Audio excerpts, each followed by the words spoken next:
যে বাংলাদেশ টি-20 বিশ্বকাপ খেললো না, যেই বাংলাদেশ আসলে তাদের যে অনমনীয় অবস্থান ডিগনিটির জায়গায় সেটাকে প্রাধান্য দিয়ে শেষ পর্যন্ত বিশ্বকাপ থেকে নিজেদেরকে সরিয়ে নিল, যেই বাংলাদেশের জন্য আমরা একটা সময় টেন্স ছিলাম যে পরের বিশ্বকাপ 28 বিশ্বকাপ, মানে বাংলাদেশ তো 24-এর বিশ্বকাপ কি বলবো যুক্তরাষ্ট্র এবং ওয়েস্ট ইন্ডিজে খেললো, তারপরের যে বিশ্বকাপ সেটা খেললো না 28-এর বিশ্বকাপ, সেটাতে বাংলাদেশ আসলে সরাসরি কোয়ালিফাই করতে পারবে কি পারবে না সেই সংক্রান্ত একটা গুড নিউজ এসেছে। তার আগে জানিয়ে রাখি যে যেই 8টা দল সুপার 8-এ খেলবে, বা সুপার 8 তো ফাইনাল হয়েই গেছে, সেই 8টা দলের বাইরে আরো 12টা দল খেলবে। সেই 12টা দলের মধ্যে 4টা দল র্যাঙ্কিং এর ভিত্তিতে এবং বাকি 8টা দল বাছাই পর্ব টপকে চূড়ান্ত পর্বে, যে বিশ্বকাপটা অস্ট্রেলিয়া নিউজিল্যান্ডে হবে সেখানটায় খেলবে।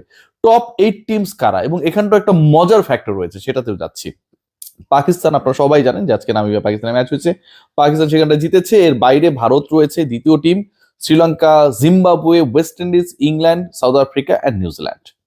অস্ট্রেলিয়ার নামটা এখানটায় নেই, জিম্বাবুয়ে এখানটায় রয়েছে। যেই জিম্বাবুয়ে এবার বাছাই পর্ব খেলে, কোয়ালিফায়ার খেলে চূড়ান্ত পর্বে বিশ্বকাপে অংশগ্রহণ করলো, তারা পরের বিশ্বকাপে সরাসরি অংশগ্রহণ করবে। তারা অস্ট্রেলিয়াকে তাদের গ্রুপ থেকে বাদ করে দিয়ে বিশ্বকাপের টপ 8-এ জায়গা করে নিয়েছে। জিম্বাবুয়ের কথা আমি বলছি। তো এই 8টা দল খেলবে হোস্ট হিসেবে, মানে যারা এটার হোস্ট হবে তারা অটোমেটিকলি 28 ওয়ার্ল্ড কাপে খেলবে ভাই। এখন এই অটোমেটিকলি যেই 2টা দল খেলবে, যেহেতু নিউজিল্যান্ড এবং অস্ট্রেলিয়া হবে, তারা আবার অটোমেটিকলি টপ 8-এর মধ্যে নেই। একটা দল রয়েছে নিউজিল্যান্ড, একটু আগে আমি যেটা নাম বললাম। অস্ট্রেলিয়া আউট অফ টপ 8, জিম্বাবুয়ের কাছে হেরে তারা টপ 8-এর বাইরে। তো এইখানকার যে আমি 8টা দলের নাম বললাম, সেই 8টা দল তো খেলবেই। এর বাইরে স্বাগতিক হিসেবে নিউজিল্যান্ড অস্ট্রেলিয়া খেলবে। নিউজিল্যান্ডের সুবিধা হচ্ছে নিউজিল্যান্ড অটোমেটিকলি টপ 8-এর মধ্যেই রয়েছে। সো স্বাগতিক হিসেবে বাকি থাকলো শুধু অস্ট্রেলিয়া। অস্ট্রেলিয়া যদি এই টপ 8-এর সাথে যুক্ত হয় তাহলে নাম্বার অফ টিমস দাঁড়াচ্ছে কয়টা? 9টা। 9টা টিম সিলেক্টেড ইনক্লুডিং অস্ট্রেলিয়া। মজাটা এখানটায়, 9টা টিম সিলেক্টেড, 8টা টিমকে বাছাই পর্ব খেলতে হবে অ্যাকর্ডিং টু দেয়ার র্যাঙ্কিং। তাহলে বাকি 3টা টিম কে হবে? 9-8-এ 17, আর বাকি 3টা টিম যেহেতু 20 দলের আসর, কে হবে? সেখানটায় বলা হচ্ছে আইসিসির যে রিলিজ বা আইসিসির যে স্টেটমেন্ট, সেখানটায় বলা হচ্ছে যে কাট অফ ডেট সেটা হচ্ছে, আপনারা সবাই জানেন যে 8 তারিখে, মার্চের 8 তারিখে ওয়ার্ল্ড কাপের ফাইনাল হবে। কাট অফ ডেট বলা হচ্ছে মার্চের 9 তারিখ। 9 তারিখের মধ্যে top ranked 12 teams, top ranked 12টা দলের মধ্যে যারা থাকবে, সেই দলগুলো বিশ্বকাপে সরাসরি খেলতে পারবে 28 সালে। এখন যেহেতু ওয়ার্ল্ড কাপই চলছে, টি-20 ফরম্যাটের খেলা চলছে, সেহেতু এই মুহূর্তের এক্সিস্টিং র্যাঙ্কিং বাংলাদেশের যেটা, সেটার পরিবর্তনের সুযোগ নেই। কেননা এই মুহূর্তে বাংলাদেশ কিংবা টপ র্যাঙ্কড অন্য যে টিমগুলো রয়েছে, তারা ওয়ার্ল্ড কাপের বাইরে অন্য কোনো খেলা খেলছে না, খেলবে না। 9 তারিখের আগে কোনো খেলা নেই, নতুন শিডিউলের কোনো খেলা নেই, বিশ্বকাপের শিডিউলের হিসাব তো আলাদা। ঠিক আছে, তো 8টা দল তো খেলছেই, ওরা তো খেলবেই।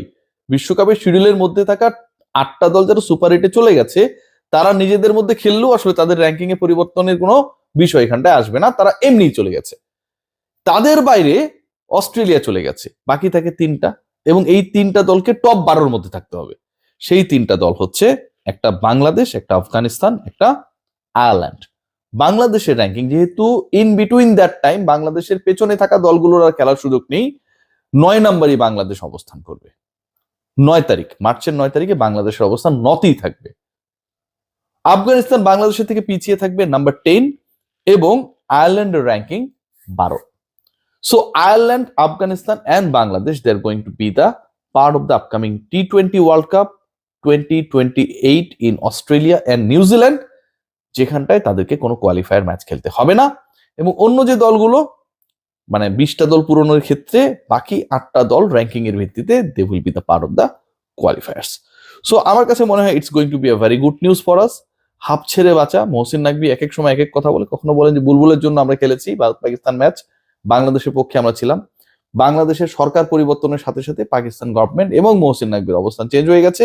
তিনি আগে একটু বাংলাদেশকে সাপোর্ট করছিলেন, তাদের ব্রাদার ছিল, এই মুহূর্তে তাদের ফাদার হয়ে গেছে শ্রীলঙ্কা। এবং তিনি বলেছেন অফিসিয়াল স্টেটমেন্টে, আমি আমার এই আলোচনার কমেন্ট বক্সে ফার্স্ট কমেন্ট এটা দেওয়ার চেষ্টা করব।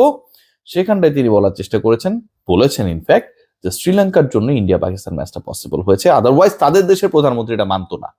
ভণ্ডামির একটা সীমা থাকা দরকার। আর একটা নিউজ, হাবিবুল বাশার সুমন ফাইনালি তিনি কি বাংলাদেশ ক্রিকেট বোর্ডের বিসিবির চিফ সিলেক্টরের দায়িত্বে যাচ্ছেন কিনা, এরকম একটা ডিসকাশন চলছে। Gazi Ashraf Hossain Lipu he is not interested to extend his contract, যেহেতু তিনি এটার ব্যাপারে খুব বেশি আগ্রহী না।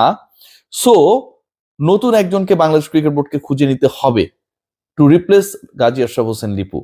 সো ওই মানুষটাকে, ওই এক্সপেরিয়েন্সড মানুষটাকে যিনি এই সার্ভিসটা দিতে পারেন, নিশ্চয়ই মিনাজুল আবেদিন নান্নু আবারও আগ্রহী হবেন না।